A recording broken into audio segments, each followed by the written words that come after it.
Okay, we've got a lot going on with the U.S. military, changes in risk status. We've also have big risk that is finally getting the mainstream media exposure that it deserves. That is President Joe Biden's mental status. To help me go through this, I have retired Colonel Douglas Macgregor. Colonel Macgregor, thank you for joining me. Sure, happy to be here. So, man, the mainstream media is unable to cover for the president. I want to go through that, but first thing I need some help understanding is I'm seeing on Twitter that the Pentagon and the military have heightened their risk level to Charlie, specifically in the European region. What does that mean? Why would the military be on a higher heightened alert? Well, I haven't seen the instructions that were given, but I do know that soldiers and airmen in Europe have been told to essentially take off their uniforms if they are going off post or off base, and to walk around and be seen in civilian clothes as opposed to uniforms. Now, that usually means there's evidence for threats to American servicemen. And now, who are the threats? That I don't know. Are they worried about attacks by Muslims or Islamists, or are they worried about hostility that some of the Europeans may feel towards us because of our policies in eastern Ukraine? I have no idea, but any number of those things could be a reason for it. Okay. I figured there was something, but when I saw that, I was like, okay, wait a minute. I'm getting on with the colonel. I'll try to better understand that.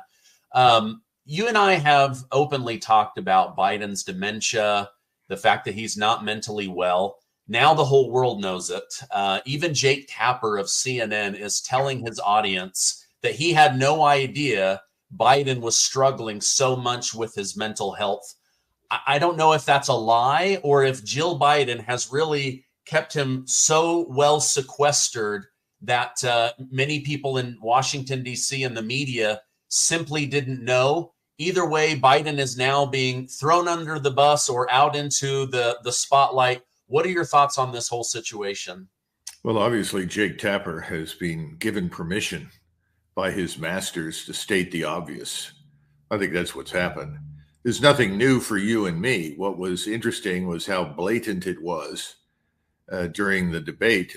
And of course, my concern has never been Biden per se. He's an empty facade. He's always been an empty suit. It's who's behind him, who's actually running the show. And I think that's a combination of things. I mean, clearly, members of the cabinet, people like Blinken, Mayorkas at Department of Homeland Security, Garland in the Justice Department, Wray at the FBI, they are all part of the cabal that is governing us, calling the shots.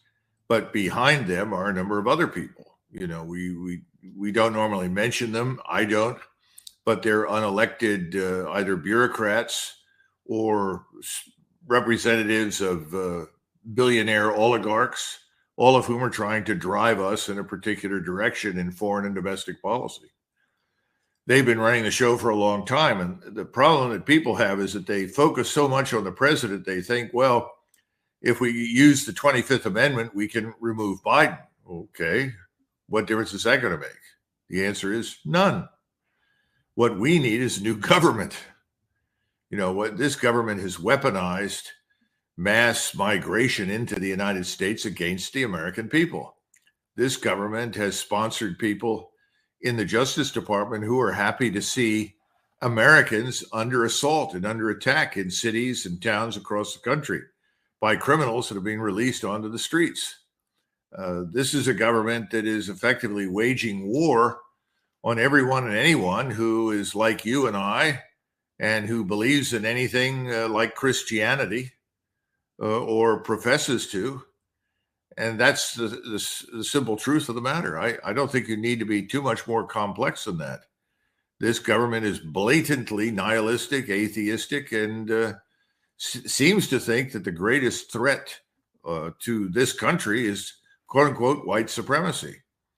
The last I heard that those three guys that are big believers in white supremacy supremacy haven't been able to get back into the telephone booth where they've been hiding out. So I certainly don't see it that way, but you and I are viewed as part of that problem. We are automatically in that category and therefore the enemy. Yeah. And that's why people don't trust the FBI. It's why people don't trust the Justice Department. I mean, it's the simple fact of the matter. Yeah. Is there any chance, you just sparked a thought, if 51 former intelligence people, including the head of the CIA, approved the letter, the acting person, Mike Morrell, you had Antony Blinken asking them to put this letter together in order to cover up the Hunter Biden laptop. Is there common sense or a logical a logical trend that perhaps the CIA is behind running the American government at this point? Well, again, I think you have to look at the sprinkling of key people, key figures. I mentioned some of them when I spoke about Blinken and Mayorkas, Garland, and Wray.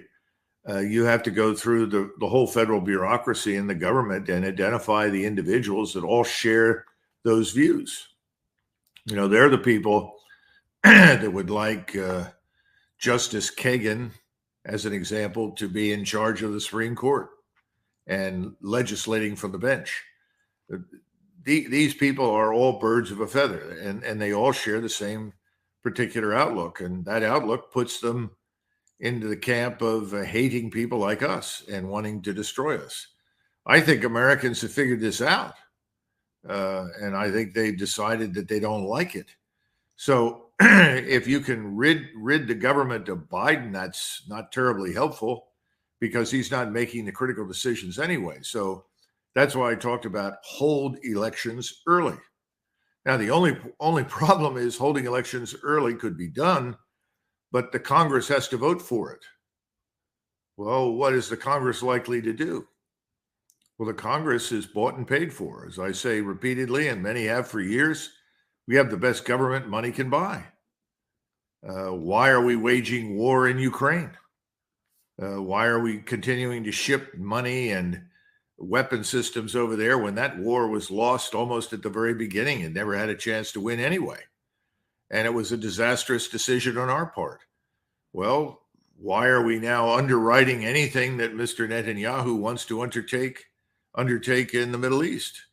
Why are we cheering on war there as well as, war in Ukraine? Why are our borders still open? I mean, I thought it was almost tragic comedy to see or to listen to Director Wray testify that the open border has allowed dangerous Islamist elements into the country. Is that all? I mean, we can't even begin to understand the gravity of that situation. As I said, migration has become WMD in the hands of these people, of the Biden government and of Congress. So who's calling the shots? And why are we being governed this way? None of these things are issues where the American people have necessarily been consulted. When's the last time anybody asked Americans how many people they want to admit to the country that we know nothing about? When's the last time anybody asked the American people whether or not they wanted to wage war all over the Middle East or in eastern Ukraine? Nobody has. We don't control the government. We're not asked. This is their notion of democracy, which has a great deal more in common with Lenin's notion of democracy than it does with any traditional classical liberalism or Anglo-Saxon democracy. Yeah. Just not too long ago, Biden was meeting with the other G7 leaders. There was this scene that they're now saying was a cheap fake or a deep fake of Biden getting distracted, wandering off. The prime minister of Italy has to go and bring him back over to the group, over to the crowd. What do you think the other G7 leaders are thinking? Are they thinking it's not our place to tell America what to do? Or do you think inside they're going, holy cows, the America is being led by somebody with dementia. Any thoughts on what the other G7 leaders are thinking? When you talk about people like Macron or Schultz, for instance, they're part of the globalist ruling class. They've been installed in power with the help and the backing and the money of people like George Soros. They have long pedigrees in the post Second World War environment of adopting and believing in all the lies and ideology that come with being a globalist. We used to call them internationalists when they were Bolsheviks back in 1919 and 1920. Now we call them globalists. Their goal is the same: denationalize the West, essentially crush Western civilization and reshape it into something new.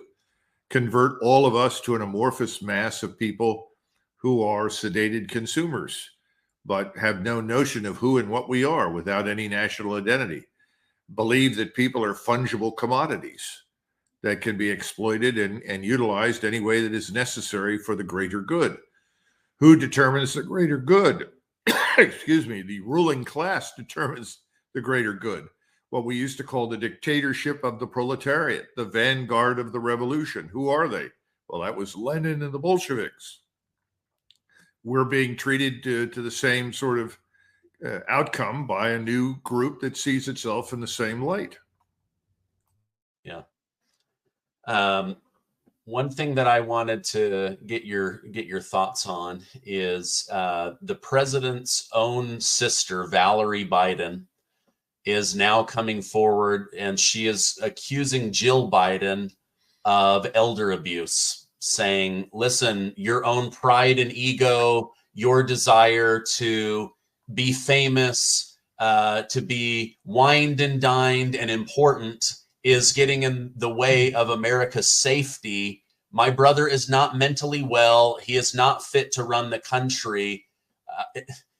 Can the Democrats ignore this anymore? Or is this kind of like how the Democrats had the back of Governor Andrew Cuomo until they couldn't hide it anymore, and then they all turned on him viciously? Are we about to see that happen? Maybe. I don't know. Frankly, Tucker Carlson said that 2 years ago, talked about elder abuse. That's not new. A lot of us thought that was the case when he was made candidate for president. Now what I thought was really stunning about the debate was that you had two men. One was 79, the other is 80, competing for the presidency. Is that real? That's bizarre.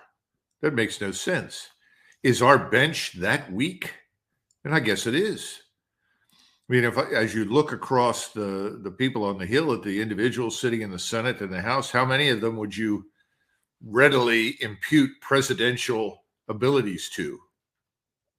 I don't think very many. I think we're increasingly aware of the fact that these people are in Washington for many reasons, not the least of which is to make themselves millionaires. And they all seem to come out of the place very well heeled. Well, how does that happen? Well, you have to look at the lobbyists. Who are the lobbies? Pharmaceutical industries, foreign lobbies, the Israel lobby, the climate change lobbyists. Just go down the list. There are all sorts of people that are, oil and gas lobbies. They all have money, and they're happy to sort of slip cash under the door to anyone holding political office or running for political office in order to get control of them. And people have tended to say, well, that's fine.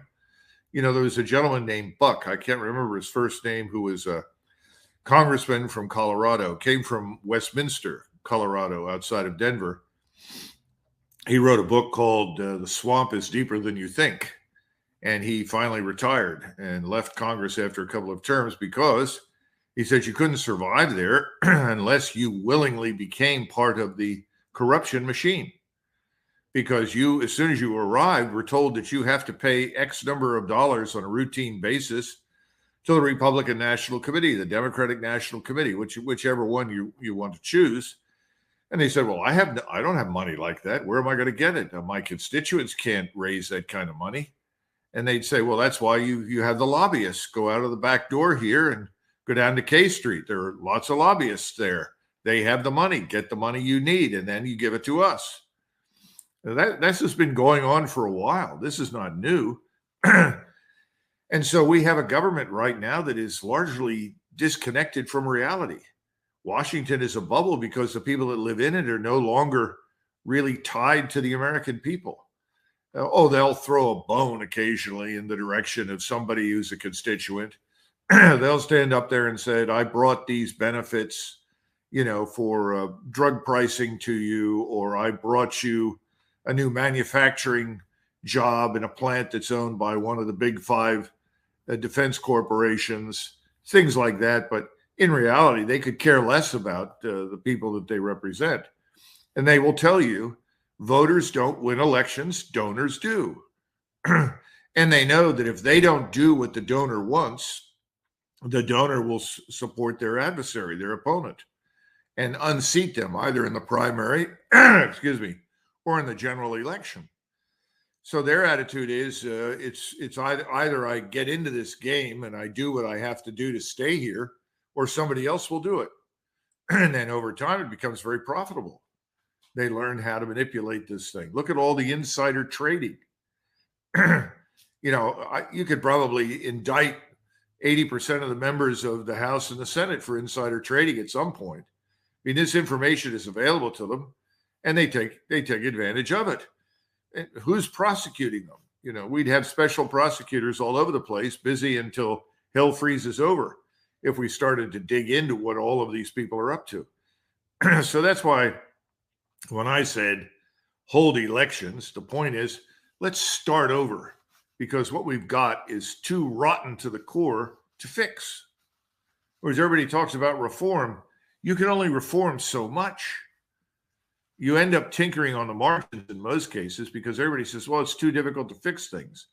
Because it's like an old house. You buy an old house and you've lived in the old house forever. You keep living there, but the thing's falling apart. It's got serious problems. You've got termites in the foundation, termites in the walls, rats in the basement. The heating system doesn't work very well anymore. So you say, I've got to fix this thing. Well, to fix it, it's so old and so rotten, you got to pull out all the rivets. You got to pull everything apart. You got to tear everything out and rebuild this thing from the ground up. That's what we need to do in Washington. I think more and more Americans are realizing it. I've always focused on defense, but it's not just defense. It's the intelligence community falls into the same category. Most of the federal government does. You look at this Department of Agriculture. We were once the world's greatest agrarian power. We've shot ourselves in the foot. We no longer are. We could be again, by the way, in terms of food production. And so if you go to Washington, you look at the Department of Agriculture, these buildings are magnificent. They're huge, and they go for several blocks. But we're not in that business anymore. Yet the whole idea behind redistribution of taxpayer money and cash comes into play. And so the Department of Agriculture that we don't actually need for what it was originally designed is another clearinghouse for cash that's doled out to various key figures, various corporations that are involved in agriculture. Well, the same thing